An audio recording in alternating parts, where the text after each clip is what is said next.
கடைசி கால தீர்க்க தரிசன நிறைவேறுதல் பகுதி 2. லூக்கா சுவிசேஷகம் 17ஆம் அதிகாரம் 26வது வசனம். நோவாவின் நாட்களில் நடந்தது போல மனுஷகுமாரனுடைய நாட்களிலும் நடக்கும். நோவாவின் நாட்களில் தேவதூதர்கள் மனுஷகுமாரத்திகளோடு இணைந்ததால் ராட்சசர்கள் பிறந்தார்கள். இது தேவனுடைய பார்வையில் பிரியமில்லாதிருந்ததால் தேவன் பூமியை ஜலத்தினால் அழித்தார். திருமணமானது ஆணுக்கும் பெண்ணுக்கும் நியமிக்கப்பட்டதொன்று. நாம் வாழ்கின்ற 21ஆம் நூற்றாண்டில் தொழில்நுட்ப வளர்ச்சியானது உச்சநிலைக்கு சென்றபடியினால் மனிதனுக்கு மாற்றாக ஏஐ ரோபோக்கள் உருவாக்கப்படுகின்றன. இது மனிதனைப் போல பேசவும் பழகவும் உணர்ச்சிகளை வெளிப்படுத்தக்கூடியதொன்றாக இருக்கின்றது. நோவாவின் நாட்களில் நடந்தது போலவே மனுஷகுமாரனுடைய நாட்களில் நடக்கும் என்கிற தீர்க்க தரிசன வார்த்தையின் படியாகவே இன்றைக்கு மனிதர்கள் ஏஐ ரோபோக்களை, அதாவது இயந்திரங்களை திருமணம் செய்கிறார்கள். தானியேல் தீர்க்க தரிசன புஸ்தகம் 2ஆம் அதிகாரம் 43வது வசனம். நீர் இரும்பை களிமண்ணோடு கலந்ததாக கண்டீரே, அவர்கள் மற்ற மனுஷனோடு சம்பந்தம் கலப்பார்கள். ஆகிலும் இதோ களிமண்ணோடு இரும்பு கலவாது போல அவர்கள் ஒருவரோடு ஒருவர் ஒட்டி கொள்ளாதிருப்பார்கள்.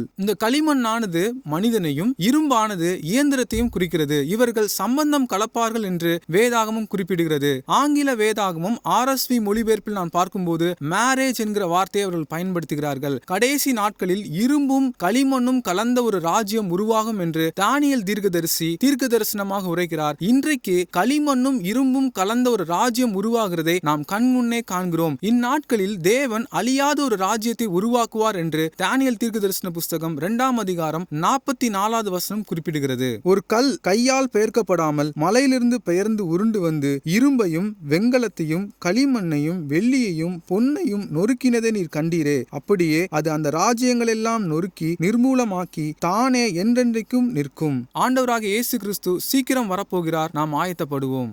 ஆமேன்.